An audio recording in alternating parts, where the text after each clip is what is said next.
Hey there, welcome to Something About Tabletop. My name is Master Blah, and with me is... The illustrious hobo. So today we're going to be doing a bit of topic which we kind of touched in our last one, which is simulationism. I guess that's the best word we could think of, but it's pretty much just discussing interpreting attributes, interpreting skills, separation of character and player knowledge, but the other way, which is the hardest one to do, which is your character knows more than you do. Roleplay that. And it's just like, I don't even know because I don't know. Yeah, it's kind of like one of those cases of when you're. Take me, for example. I am not dumb per se, but I am not at the level where I understand physics and crap like that, like advanced scientists. So when I'm playing a character who has 8 logic, how do I play someone who's clearly got a vaster, like whose intelligence is clearly vastly superior to mine? Yeah. And then it's kind of that whole thing of, yeah, you've got 8 logic, play that. And it's like, well, I don't understand how to, so how can I do that?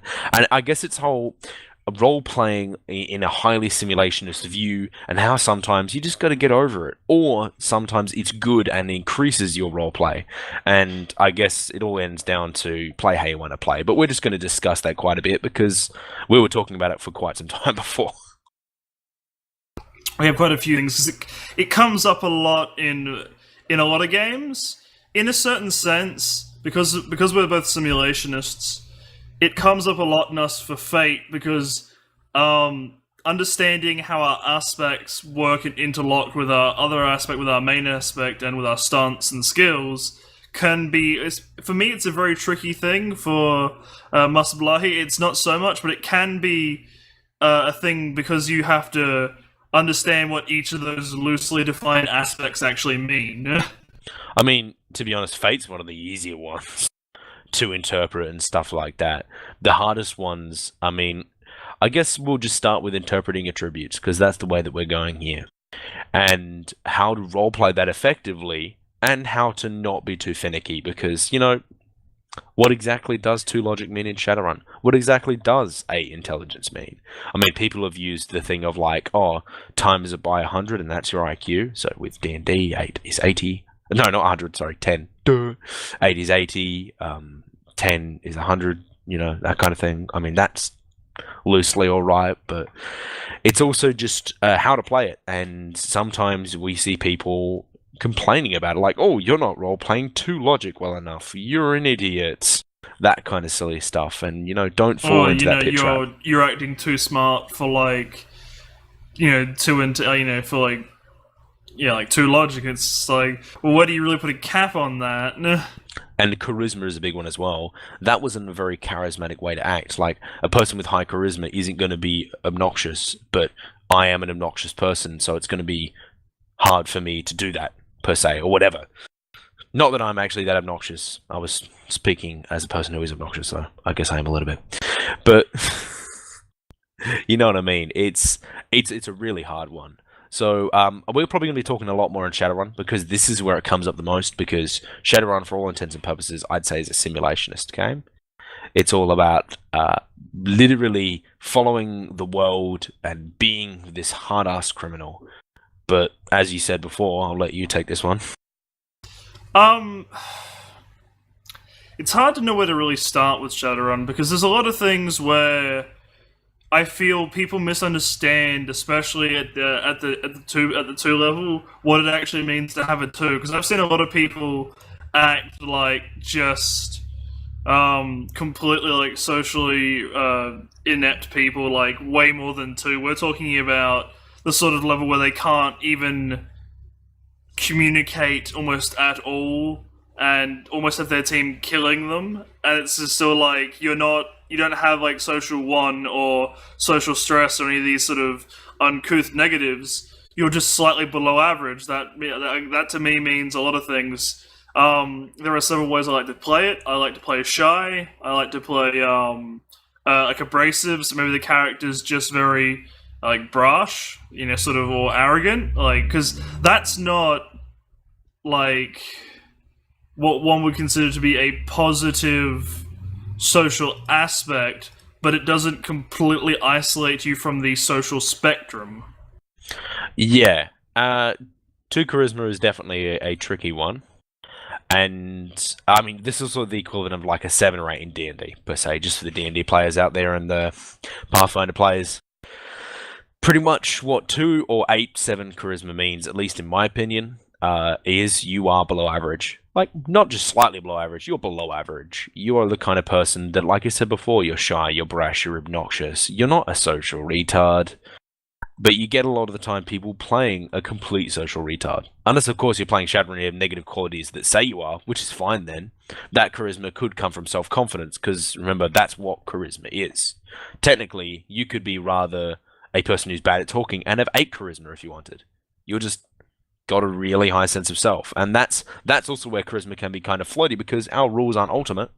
You can play a dude with 5 charisma that's not particularly good at talking to people, if you want. I mean, you've wasted your points, but you can do it. That's true. And that's where a lot of it comes into, like, the perceived notion. Like, some people are very. I know a lot of people. They play very loosely on this. Like, no, you're a face. You have to roleplay, talk it out. And I do like that for people who want to do that. But for a lot of us, especially in the tabletop gaming hobby, I'll be honest, a lot of us aren't that socially adept. I mean, some of us think we are, and that in some cases makes it worse. But I've always preferred a sort of notion where you give an idea of what you're going towards, and like an idea of the sort of approach you're taking with it, because that character has X charisma, and that's probably higher than yours, or maybe it's lower than yours in some cases. And so they would have a much greater capacity, or much lower capacity, to know what to say or do. And I feel that way because a lot of what I had and what I've gotten from playing online is like, no, you have to role play it out. None of this, roll dice and give direction for the sort of how you're doing it. Well, it's just kind of like one of those things where it's like, well, why don't you tell me exactly how a gun works and exactly why you should be getting those bonuses for shooting? Yeah, explain to me how you do the unarmed strike, and if you get it wrong, well, I'm just going to give you extraneous minuses. Yeah. And sometimes, I mean, I'm kind of guilty of this. I like my players to be able to talk, but I do generally, I guess, sprinkle it sometimes when they do their roll and they get high. They may have said, give me what I want, but they got like 10 hits, so I might, they said, give me what I want really well, and they looked cool when doing it, so they did it. I mean, this is also a kind of the whole separation of character knowledge and player knowledge, when character knowledge is higher than players, and that is the hardest thing to roleplay and do. Like you were saying before, someone with higher logic than you, how do you roleplay that? With what you were saying, our system at home tends to be really different. You're a sort of GM who prefers much more the role-playing talk, to the point where if everything makes sense and it's convincing enough, then generally there's no real need for a roll if there's enough basis and enough like actual understanding behind it. But you are also the sort of person who understands that, again, not all of us are like 8 charisma elves. In fact, we can't be physically, technically, by the laws of the game. None of us could technically be 8 charisma elves without the use of magic.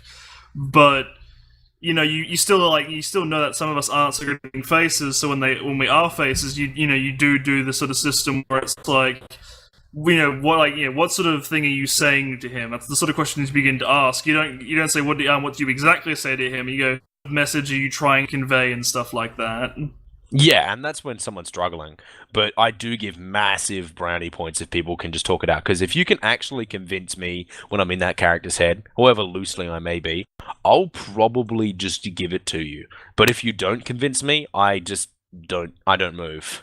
So, I mean, that can be good and bad. But I try to get that if someone isn't actually charismatic.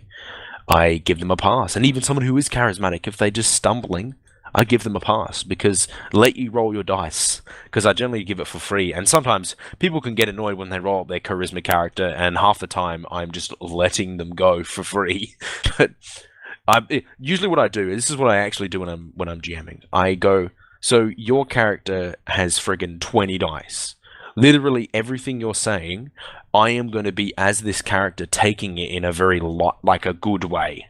That's how I role play it. But if you are saying something that's particularly bad, he's probably not going to take it in a good way. Because I just take the average. Like, if you're not trained, I'm probably going to make you roll it as well. Maybe your character stumbles, maybe he doesn't look him in the eye, that kind of thing. But an 8 charisma elf with a million negotiation is going to get 6 to 10 hits, or is going to get 20 to 30 in D&D. And that sort of person isn't the sort of person who would make, like... Yeah, maybe they would make that sort of mistakes sometimes. Maybe they would do so in arrogance. But a lot of the time, I don't feel a need, and I don't think you feel a need, to overly punish us. You only really begin to sort of do that sort of thing when we become careless and brash with our words. But for the most part, you're just doing that because, like, generally when the person does that, they're just being a dick and they're not taking it seriously. So then you just go, okay, fuck you then. Yeah. I mean, I just thought of something then also just to cross on as well. And is kind of mistakes is a big one. People forget how many mistakes people make. And they sometimes get a bit annoyed if their character might seem a little bit more clumsy than they'd expect. But at least for me, I make a lot of mistakes. Like, people might say, oh, that's crazy. How could a nat 1 make me not see something that's in front of you? But tell me the amount of times that you've walked into a room and not fucking noticed something. Like, someone's fucking changed your fucking sheets on your bed and you don't even fucking realize. Like, that's happened to me. Yeah. That's happened to everyone. You're sitting there, where are my keys? When they're in your pocket. Like, or just a case of, like, that. when you walk into a room and you've just completely forgotten why you came into that room. Why can't adventurers do that? Why can't an adventurer walk into the next room of the dungeon and then go, why did I come into this room again? I mean, like, again, it seems implausible, but again, like, things have happened where you can walk in and you can just forget things. And it's the same with not seeing. Sometimes you do, like, and a lot of the time how we play it off is that we're, like, characters tend to be preoccupied with other things, not that they're just blind. Yeah, that's how we do it generally, which is what's happening. Like, I daydream quite a bit. I maybe even think of adventures in my head. I'm constantly thinking about RPGs, and I usually make up all my ideas on the go. I'm just thinking about stuff, running it through my head, and I might just not see something. And your characters can do that too. And I've never enforced this kind of thing, and I'm actually not telling anyone to enforce this, but I'm just bringing it to mind that sometimes nat 1s can make sense. Because I had people going, that nat 1 made no sense. That's dumb. It's like, well, it's not, mate. Like, everyone nat 1s, and you look like a dickhead. Yeah, I think it just becomes sad when there's, like, when it's a case, like, we have, in our regular game, like, right now for, like, D&D, when it's just sort of like, give this guy a break. He just keeps rolling 1s and 2s. Yeah, like, goes through an epic combat with Inquisitors and town guards and stuff, and didn't hit anyone, and generally did nothing. So, maybe he just had a bad day, like people can have a bad day.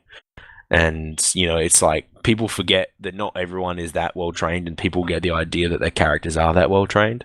But sometimes the whole thing with their character is that they are that well trained, but their statistics and their powers in the game don't reflect that, and they get taken away from the immersion.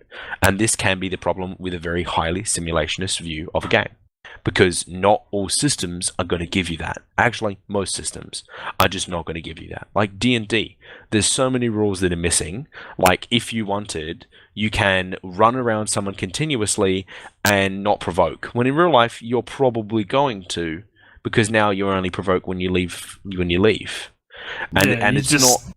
Yeah, it's not showing true combat, because it is a non-simulationist view of combat. D&D 5th is super simplified combat, because sometimes I might explain that they make multiple strikes to get one hit at someone. It's like, what? I'm like, well, to be honest, these are 6-second exchanges. You don't just make one attack. You make multiple, or you're like trying to sizing them up and going in and out, and then you make your strike. It's not. It's different to Shadowrun, where where the first turn happens in 3 seconds.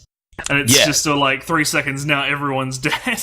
Yeah, and there's like 5 initiative passes, and there's a cracked up coke samurai with fucking 70 guns shooting in every direction. Yeah, well, in terms of simulation, Shadowrun's one of the more interesting ones, where it very much is a simulationist game, but at certain points, it's not. And that actually came up for me recently because someone who was who's a network engineer, right, recently joined up on ShadowNet, and he was talking about the Matrix, and he was really unhappy and complaining about how, like, why can't we do data grabs, like, grab the servers, and it's just like because some information it just exists on the cloud, and he goes, that's dumb. That doesn't make any sense. Do they even know how data or servers work? And it's like, well, you're dealing with this sort of realm where and he had a big thing where he really, like, he didn't think that he thinks sci-fi belonged only to, I guess, the people who did have the intellect to understand the material they were writing about. And I didn't agree with that because I feel like a lot of what sci-fi did, especially originally, because if you go back and look at old sci-fi, it's not very realistic either. Those people are still just writers. But a lot of what I think people did was they read this sort of sci-fi and then went, wait, how do we make this sort of stuff work? And that's kind of where we go with it. Yeah, sci-fi's inspired a lot of shit like that. It's actually really fascinating. Literature in general has inspired people to do things that weren't first thought possible. And that's what I mean, though, because of that sort of thing. Like, especially if you're an expert in the area, when systems don't do things correct or to reality, it can become very jarring for you. But I, for the most part, put a lot of that stuff out of my mind, even though I'm a simulationist, because the more you focus on it, the worse it becomes. Because you can't expect perfection of everything. People can are only so limited. Look at any video game or any tabletop. None of them are really ever going to get anything close to what actual combat is like. Or like in terms of simulation. There's just no way of being able to track and handle how much stamina someone has in a fixed amount. Like how hard and how, like, the angles of swings, and there's just no way to reasonably and logically be able to do full simulation. It's just not a thing. No, you can't 100% jack in and be truly believing in the game. And that's where a lot of creative agency is, through narrating the attacks and stuff like that. And even allowing people to get away with things that they merely said, and even giving them innate bonuses for it. But that's that, I guess. I mean, there's so much to say on this topic in simulation. I mean, what were some more points that we had that we were going to talk about? Assumed competency. Yeah, we've already kind of crossed over that, where we were just kind of crossing it over then. But we were, but like a lot of what we were talking about was in reference specifically to attributes, not into skills. Yeah, skills, and that's a big problem with Shadowrun and moving between groups is implied competency, and what does one consider to be competency? And the big one I brought up was everyone's always like, haha, Decker, you're gonna get screwed over now because you didn't erase your SIG or whatever it is, or haha, mages. You didn't erase your signature. But whenever it comes to the street, Sam, no one ever questions, when did you say you were bringing bleach to get rid of your blood? No one. Yeah. Mind you, in Shadowrun, that kind of stuff is... Well, let's be honest, a lot of the stuff is, it's like, at least in my opinion, is they're not going to track you down that hard unless you've done something real bad. In my opinion, and this is kind of being kind of hypocritical, is that, remember, your characters don't exist. So biometrics don't mean shit. If you're doing a lot of crime, there's going to be a little bit of a problem later down the track, and that's where public awareness and notoriety come in. And that's the other thing. The blood only really... Because the thing is, you only then start to exist in the system afterwards. That's the thing.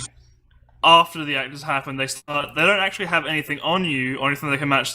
And even later, they're just matching more blood with more crimes. They still do not know anything consistently about you. Yeah, and this is something, there's so much arguing in Shadowrun forums about what exactly should go in Shadowrun, because it's just, how does a massive AAA corporation act? And there's a big thing of, it's really, in my opinion, how much they want you. Because most of the time, you're not worth the money. You You're may not have done worth sending out $100,000 worth of damage, but they have to send out a $200,000 worth of kill team, and they don't want to send out $200,000 worth of kill team because I can tell you right now, guys, kill teams ain't cheap. Millions of dollars, millions kill of fucking teams dollars. are not cheap, and the big part about that is why would a kill team be like? Why would they want to then further risk their assets? Because again, those kill team members, you have to pay for their armor, their gear, you have to pay for the transportation, the training, the fucking their cyber and bio.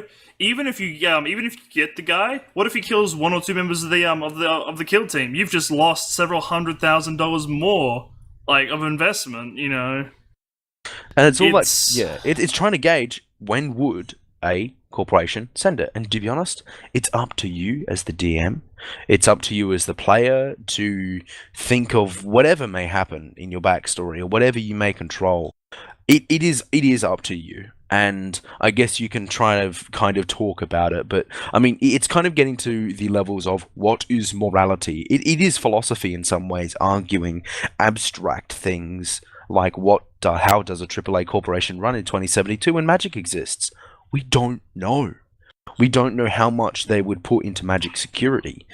We don't know how much they'd be expecting people to attack when invisible. We don't know how much we're expecting them to attack with climbing the walls. Where do they put their cameras? I don't know. And that's the thing you have to consider. You just make it up, and that is to me how you do it. You just do it. But here's the thing to consider: how out of the population, how many people are mages? 0.1% or 0.01%. Okay. Now, out of the population, how many of those people are not just mages, but how many people are Shadowrunners? Well, let's just say it again. How many about, people are powerful mages? And then how many people are Shadowrunners? Because that's one of the things, like, yeah, there's a lot of organized crime, and there's a lot of crime in general, but how much of that crime is actually just runners? And I guarantee you it's actually a very small amount. So are they really planning... So would their general security really be planned against runners? Or... No, because a lot of how runners attack is abstract. And, of course, usually in a building, in any... I usually put at least a decker in, like, a security of a AAA up corporation. I put a decker, and I put a guy that may control some Watcher spirits and some other spirits. That's just generally how I go, because I don't want to make it too easy on the players. That's the thing, it all really comes into what people would consider to be easy, and that's what I like about Shadowrun in some senses. In some senses, because of its flexibility, you can play unoptimal characters that are roleplay characters, and you can still do quite well. But if a GM has a certain notion, has a stone notion of this is how things should be, and is inflexible in that, then you're most likely just going to die and not have a fun time. And it is up to everyone to run the games that they want to. I don't want to tell people how to run their games or the sort of games they should be they should be running, because after all, no matter how many people there are that are like set in stone of this is how things should be run, I guarantee you there are going to be people who will continuously play with that person or people because that's also what they believe, and there's nothing wrong with that. I mean, and we see that sentiment a lot, which generally turns into be like the gamist versus simulationist sort of view, where people hate or even mock power gamers or min-maxers, and it's like, whoa, guys, why the hate? It's just a different way to play. Yeah, I mean, gamists. I guess that the interaction of gamists versus Shadowrunners, simulationists, is gamists min-max their characters, put ones in shit, and they don't roleplay it or express it well on their character when playing. And simulationists go, "Well, man, you got like one strength. You're like wasting away over there." Yeah, So, I mean that's not what we're really talking about. So I'm going to try and bring the issue back, just like close this one up just really quickly, because I just wanted to just touch on it, because that felt like it did need to just a little note, because we're not encouraging anyone to become elitist and say like, oh no, you have to do it this certain way, you have to be flexible. No, you don't. You literally don't. That's the thing. gamers will most likely gravitate towards other gamers because that's a common understanding. And let's face it, most of us when we first started, we didn't give a fuck about roleplay. It was kick the door down and grab the loot. It was the game. Yeah, and there's nothing wrong with that. I mean, that's definitely a start for people who started in 3.5, at least in my opinion. Like, I remember back in the day where I never made characters. I made character sheets. And I made stat blocks, and I was trying to find the cool ways to exploit the system. And you know what? I had fun doing it, so fuck you. I don't do it anymore, and I don't have fun doing it either. But that's what I used to be like. I did it with Shadowrun. You remember me? Oh, you were fucking addicted. I mean, I used to do it with Shadowrun. I was great at exploiting that system. So are you. I can still do it. I just don't really do it as much as I used to. And I guess this is the whole like gamist thing and min-maxing and power gaming and what not to do in the video gaming syndrome, which we have a video for. Check it out. But that's all in all. I mean, it is a very, I guess, simulationism as a whole, and trying to, if it doesn't actually exist, it's pretty much philosophy. And arguing in philosophy is pretty much everyone's point is technically correct, because there is no wrong. Well, that's the thing. I mean, like, I've always this belief that there is no real wrong way to play a game. I mean, like, there are ways that we don't necessarily find socially acceptable, that we don't like within our groups. Like, again, I think our only rule at the table is don't play your fetish. That's the only rule we really have at our home table. And don't be a wanker. Yeah. That's a social contract. That's just, for me, I don't want people to be playing their sexual fantasies. Sorry, guys. That's it. That's not what we're here for. I mean, like, that's the thing. But again, there are whole forums up on the internet. ERP, that's exactly what it's created for. And that's the thing. Like, why you may not find your place here, there are places for it, which is why I think there's no real wrong way to play. And again, I didn't want to get too off topic with it, but I just wanted to state that because it's important, because I think a lot of people get really pulled off track, especially with implied competence, of where they look too hard in either direction.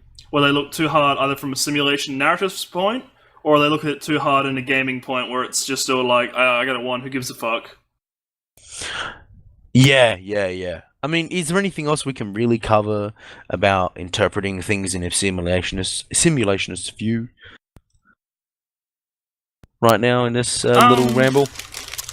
Well, we talked mostly about just people and the world, so I don't think there's much more to really say on it. I'm sure we'll have some ideas after, but I think we've covered pretty adequately this sort of notion of implied competence, and I think it's best for everyone and your groups to not just have that sort of implication. I feel it's actually very important when you enter new groups, or like when you enter new games under new GMs, to ask them what they consider to be like a implied competence for things, or how they view certain things. And yeah, that can eat up some of your time, but you'd much rather get it out of the way than go into a game where your assumed competence is, of course, that your samurai carries bleach on him at all times, only to then show up, go to reach for your bleach, and he goes, "You never said you brought bleach." And then you get really mad and upset, or like you get frustrated because like that was what you thought was competent.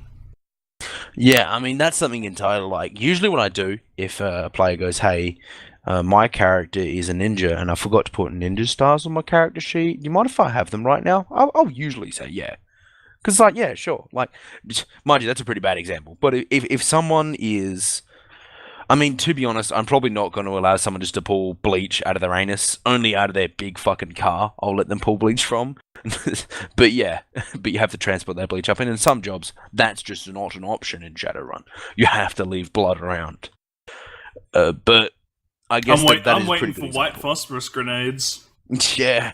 Do you know why? White phosphorus. Great thing about white phosphorus, it doesn't leave genetic evidence. I mean, I'll let people do it now, and that's just the whole thing with simulations as well, is sometimes it can be a positive because, well, it is, for one. It's just how you want to play. But it's a positive in a way that sometimes you will allow people to have things they never put down in their character sheet. And you can go the opposite way, but that's just matters if you're a dick or not. And I have done it in the past, and I try to improve and be a nicer GM. I want to say yes more. For a while, I was saying no a lot. But that is the problem with the simulationist view, is you do say no more. I'm going to put that right there. You say no a lot more. Again, it's also because you as a GM have a perceived notion as well. I mean, Yep. after a long, because you and I have been gaming together for years now, and that's the thing. We've gotten very much in tune with how the rhythm of things go. So our implied competence isn't necessarily always the same, but it's pretty damn close. Yeah, it's 100% usually the close. Usually That's what I mean. very Like close. it's never always going to be the same. But of course, when we bring new people into the fold, like we have in recent years, it always takes them a while to understand what perceived competence is. And some again because we bring new people in, they very much still have their gamer instincts, and they sometimes do talk to NPCs like they're hot shit, and the NPC doesn't can't do anything like it was a game, where NPCs literally aren't shit. Yeah, and that is something that I do get annoyed as a GM, and generally my NPCs get quite vengeful, because if you insult them, they're probably going to get angry, because that's what happens in real life. That's the thing, though. It's like because their competence and their knowledge of RPGs is only based off games. But again, generally after a couple of games with us, people start to get on our wavelength. And that's with anyone. If you can, that's the best thing about having a gaming group with a small amount of people or a certain clique. I mean, in the one-shot group, I tend to only play with the roundabout the same people, plus or minus a few other differences. So we're on a pretty good wavelength, and because I taught people how I play Shadowrun, everyone plays Shadowrun the same as me.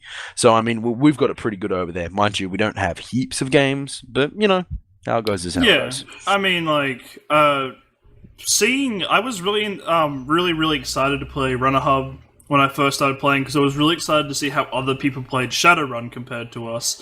And I'll be honest, it is kind of the same. It is a lot. They do a lot more a lot of steps that we didn't, and I don't mind that. We've always been on the lighter side of Shadowrun simply because the rules get way too crunchy and they eat up way too much of our time. We don't all sit there with the modifier table for all the social negatives. We just give each other what we think is, what you think is appropriate for us. I up the DC. I just up the DC. Yeah. That's it. That's all I do. I do it in a way that you don't need to sit there and calculate. So usually what I do is when you're shooting at someone, I may give them random positives. Pretty quickly. Yeah, sorry. No, I was just finishing up saying that, it's interesting to see how other people play, and I think you should always expose yourself to that every now and again. So, I mean, this is kind of an add-on little bit / throwback to our episode on living communities, but as a little task or an example, I want you to do something if you're listening. I want you to go and play with a group of people you've never played with before, or a whole bunch of people you've never played with before, or under a GM that you've never played with before. Because seeing how someone else plays the same sort of system as you can be really eye-opening to not only the bad, but the good things, and I feel it's a good way to help expand your own view of things. Yeah. And that's why communities are good as well, tie into the other episode once again. So, I mean, that's pretty much it. I'm going to call this a ramble. I'm going to be honest. I'm going to tag this as a ramble, because this is what it has been. So, I think this is going to be separate to our other podcasty type episodes, because we've been everywhere. So I hope you enjoyed it. If you like the more rambly format, comment below or message me or whatever. I don't care. Because I definitely, it was very rambly, but I enjoyed the talk. I'm assuming Hobo did too. Yeah, no, it's something I really like talking about, because while it can get me angry sometimes, I've become a lot more mellow with how I play. I very much used to be an elitist with, I have to do it for roleplay, I have to ignore all of the mechanical stuff, and then I mellowed out a while playing with some different groups, and I just learned that, you gotta be flexible. You gotta go with the flow, man. That's just it. I mean, enjoy what you enjoy, play what you want to play, and that's basically the only thing you can really do. I mean, if you don't like a group and they don't play your way, find another group. It sucks sometimes because you don't have a lot of choices, but it's just the best, man. Yeah. And problem groups is a whole other thing entirely. But hopefully that was I don't think we can have an episode on problem groups. That's too much dirty laundry. Very dirty laundry. I mean, I haven't had too many myself. But anyway, yeah, that's pretty much it. Hope you guys enjoyed the talk on interpreting things in a simulationist way, mixed with absolutely every single side topic we could think of at the time. So, my name is Master Blow. And I am the illustrious Hobo. And see you next time on Something About Tabletop.